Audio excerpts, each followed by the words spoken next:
राधे राधे दोस्तों, आप सभी का आज के इस लेक्चर में स्वागत है। आज हम जानेंगे कि विकर्ण मापनी को कैसे बनाते हैं। तो चलिए शुरू करते हैं। देखिए इसमें सवाल है, 1:40,000 निरूपक भिन्न पर बने किसी मानचित्र के लिए एक विकर्ण मापनी की रचना कीजिए जिसमें 1 डेकामीटर तक की दूरी पढ़ी जा सके। देखिए अभी तक की आपने जो भी स्केल बनाई उसमें आप सिर्फ 2 ही इकाइयों तक जा रहे थे, ठीक है, किलोमीटर जा रहे थे तो उसके बाद मीटर जा रहे थे। लेकिन यहाँ पर आपको तीसरी इकाई तक भी जाना होगा, ठीक है ना। तो यहाँ पर आपको 3 इकाइयां चाहिए होती हैं विकर्ण मापने के लिए, ठीक है। अभी तक की जो 2 इकाइयों के अलावा यहाँ पर आपको तीसरी इकाई जाना है। तो अगर यहाँ पर डेकामीटर पूछा हुआ है तो डेकामीटर मतलब ये सबसे छोटी, सबसे ऊपर की तीसरी इकाई होगी, ठीक है। इसके बाद इससे बड़ी इकाई यहाँ पर होगी और इसके बाद इससे बड़ी इकाई यहाँ पर होगी, ठीक है। तो डेकामीटर से बड़ा होता है हेक्टोमीटर और हेक्टोमीटर से बड़ा होता है किलोमीटर, ठीक है। तो आपको यहाँ पर कुल मिलाकर के 3 इकाइयों का प्रयोग करना है, ठीक है, विकर्ण मापने के लिए। तो इसके लिए आपको क्या, इस टेबल को याद करना बहुत जरूरी है, ठीक है। मैं शुरू से कह रहा हूं कि आपको माप की इस मीट्रिक प्रणाली की टेबल को कंठस्थ याद करना है। अगर आप इस चैनल पर नए हैं और अभी तक आपने पिछली वीडियो नहीं देखी है तो मैं पहले रिकमेंड करूंगा कि आप पुरानी 2 वीडियो को जरूर देखें, उसके बाद ही आप विकर्ण मापनी पर आए, ठीक है। जिस सरल मापनी और तुलनात्मक मापनी के बाद ही आप विकर्ण मापनी पर आए। इसका लिंक नीचे डिस्क्रिप्शन में दिया हुआ है। तो माप की मीट्रिक प्रणाली को आपको कंठस्थ याद करना होगा कि किलोमीटर के बाद छोटी इकाई कौन सी होती है, इसके तुरंत बाद कौन सी छोटी इकाई होती है, डेकामीटर से छोटा कौन है, ठीक है। या फिर अगर बड़े की बात करें तो इनसे बड़ा कौन है, ये आपको कंठस्थ याद होना चाहिए। तो चलिए इस सवाल को सॉल्व करते हैं। हमारे पास आरएफ है 1:40,000 या फिर हम इसे लिखेंगे 1/40,000, ठीक है। लिखते किस प्रकार है इसे, चूंकि कागज पर 1 सेंटीमीटर प्रदर्शित करता है, ये कागज की दूरी है 1 सेंटीमीटर प्रदर्शित कर रहा है धरातल के 40,000 सेंटीमीटर को, ठीक है। इसीलिए कागज पर 15 सेंटीमीटर प्रदर्शित करेगा। आप कुछ भी ले सकते हैं, मैंने 15 मान लिया है। तो 15 सेंटीमीटर प्रदर्शित करेगा, 40,000 गुणा के 15 यानी कि 6 लाख सेंटीमीटर को। सेंटीमीटर को हम कन्वर्ट करेंगे किसमें, डेकामीटर में नहीं। जैसे कि अभी आपको बताया गया कि डेकामीटर से बड़ी इकाई है हेक्टोमीटर और हेक्टोमीटर से बड़ी इकाई है किलोमीटर। आपको सबसे पहले बड़ी इकाई पर फोकस करना है, ठीक है। तीसरी बड़ी इकाई पर, डेकामीटर पर नहीं। इसके लिए आपको टेबल कंठस्थ याद होनी चाहिए। तो हमें सेंटीमीटर को कन्वर्ट करना है किलोमीटर में, ठीक है। तो 1 किलोमीटर में होते हैं कितने, 1 लाख सेंटीमीटर। तो इसीलिए 6 लाख सेंटीमीटर को किलोमीटर में कन्वर्ट करने के लिए 1 लाख का भाग देंगे, ठीक है। क्यों देंगे आप पिछली वीडियो में जाकर देख सकते हैं किस प्रकार इसको कन्वर्ट किया जाता है, ठीक है। मैं यहाँ पर सीधे आगे बढ़ रहा हूँ। ये हो जाएगा सीधे 6 किलोमीटर। तो हमारे यहाँ पर पूरी पूर्णांक संख्या आ चुकी है, दशमलव में नहीं है, इसीलिए हम नेक्स्ट स्टेप आगे नहीं बढ़ेंगे। तो हमारे पास आ चुका है 15 सेंटीमीटर प्रदर्शित कर रहा है 6 किलोमीटर को। तो हम इसे किस तरीके से बनाएंगे, 15 सेंटीमीटर की एक रेखा खींचेंगे और उसके 6 भाग करेंगे, ठीक है। भाग कैसे करने हैं बताया गया है, किसी भी सरल रेखा के भाग कैसे करते हैं पिछली वीडियो में बताया गया है, आप उसे जाकर देख सकते हैं। मैं सीधे स्टेप आगे बढ़ रहा हूँ। 6 भाग के बाद आपको क्या करना है, सबसे पहले वाले पॉइंट को छोड़ करके दूसरे वाले पॉइंट से 0 लिखना है। आप 0 यहाँ से लिखना शुरू मत करिएगा, ठीक है। यहाँ पर 0 लिख दीजिए, उसके बाद की संख्याओं को भी आगे लिख दीजिए। उसके बाद तो सबसे बड़ी इकाई को आपको यहाँ पर लिख देना है, ठीक है। पूछा गया है डेकामीटर, डेकामीटर से बड़ा होता है हेक्टोमीटर और हेक्टोमीटर से बड़ा होता है किलोमीटर। तो सबसे बड़ी इकाई को आपको राइट साइड में लिख देना है, ठीक है। प्रत्येक पॉइंट से आपको लंब रेखा खींच देनी है 1 सेंटीमीटर की ऊंचाई तक और इसे आपस में मिला देना है। मैं फटाफट इसलिए कर रहा हूं क्योंकि ये पीछे हम सब बता चुके हैं। ये एक सिंपल स्केल ही है यहाँ तक की कंडीशंस में, ठीक है। अब किलोमीटर से छोटा क्या होता है, किलोमीटर से छोटा होता है हेक्टोमीटर, ठीक है। तो 1 किलोमीटर में कितने हेक्टोमीटर होते हैं, 10 हेक्टोमीटर होते हैं। तो यहाँ पर आपको हेक्टोमीटर लिख देना है, ठीक है। तो किलोमीटर आ चुका है बड़ी यूनिट और उसके बाद छोटी यूनिट आ चुकी है हेक्टोमीटर। तो किलोमीटर में हेक्टोमीटर कितने होते हैं, 10। तो आपको इस हेक्टोमीटर को 10 भागों में बांटना है, ठीक है। बांटने के लिए भी आपको वही करना है जैसे किसी सरल रेखा को भाग करने के लिए करते हैं, ठीक है। आपको शॉर्टकट नहीं अपनाना है, ठीक है।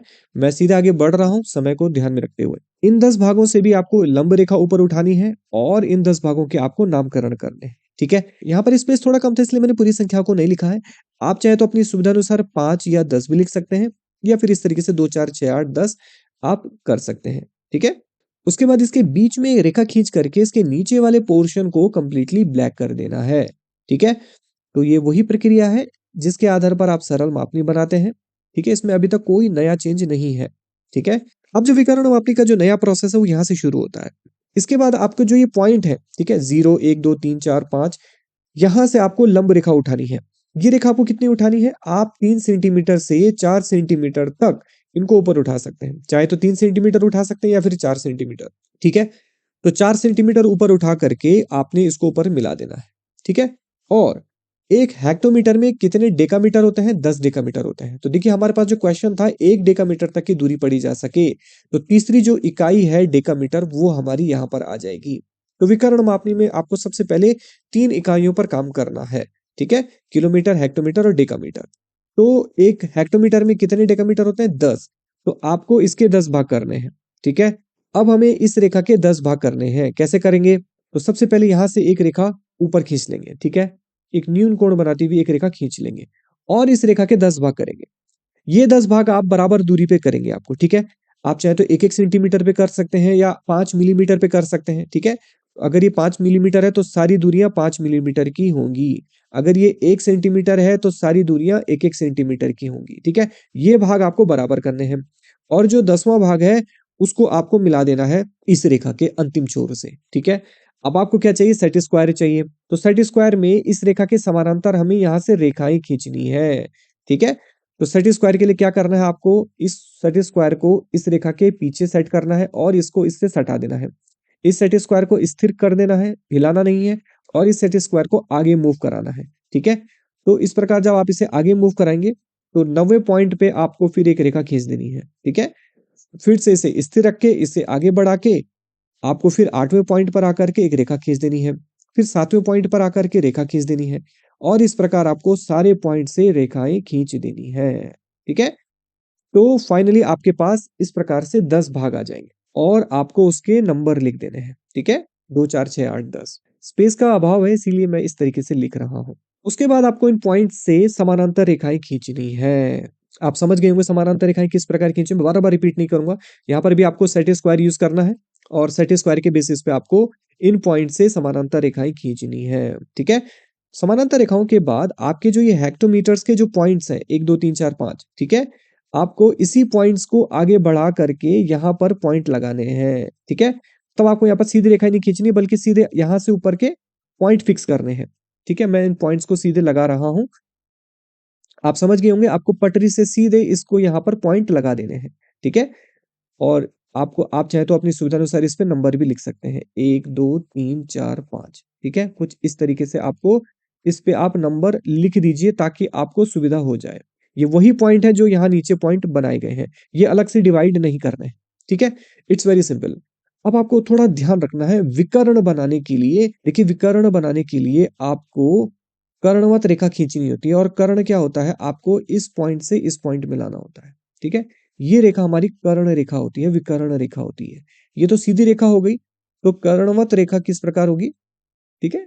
जब आपको इस पॉइंट से इस पॉइंट मिलाएँगे तो ये रेखा हमारी विकर्ण हो जाएगी, ठीक है? तो वही चीज़ आपको यहाँ पर दोहरानी है। जैसे फॉर एग्ज़ाम्पल आपको जो ये पहला पॉइंट है, इस पहले पॉइंट से, ठीक है? और इसका पहला पॉइंट कहाँ है? यहाँ पर, ठीक है? ये पहला पॉइंट है और ये दूसरा पॉइंट है ना? ये देखिए दूसरे पॉइंट की रेखा है और ये पहले पॉइंट की रेखा है। तो आपको पहला पॉइंट से पहला पॉइंट नहीं मिलाना है।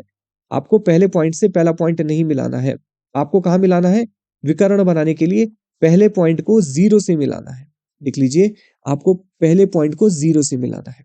इस चीज़ का आपको ध्यान रखना है, ठीक है? उसी प्रकार आपको जो नेक्स्ट पॉइंट है 2, तो आपको 2 के नीचे 2 को नहीं मिलाना है, बल्कि 2 को मिलाना है 1 से। देख लीजिए, 2 को मिलाना है 1 से, ठीक है? उसी प्रकार 3 को मिलाना है 2 से, 4 को मिलाना है 3 से। ये यहाँ पर 3 है, ठीक है? 3 है और फिर ये। तो उसी प्रकार आपको 5 को 4 से, 6 को 5 से, 7 को 6 से, 8 को 7 से, 9 को 8 से और 10 को 9 से मिलाना है, ठीक है? तो इस प्रकार से हमारी विकर्ण रेखाएँ खींची जाएँगी, ठीक है? और हमारी जो ये मापनी है, वो एक विकर्ण मापनी कहलाएगी, ठीक है? तो इस प्रकार से हम क्या बनाएँगे? विकर्ण मापनी बनाएँगे। ये आपको ध्यान रखना है। तो ये हमारी विकर्ण मापनी है, ठीक है? तो ये था आज का लेक्चर जिसमें आपने जाना विकर्ण मापनी को कैसे बनाएँ। मिलते हैं अगली वीडियो में नेक्स्ट टॉपिक के साथ, तब तक के लिए वर्क हार्ड बट जॉयफुली।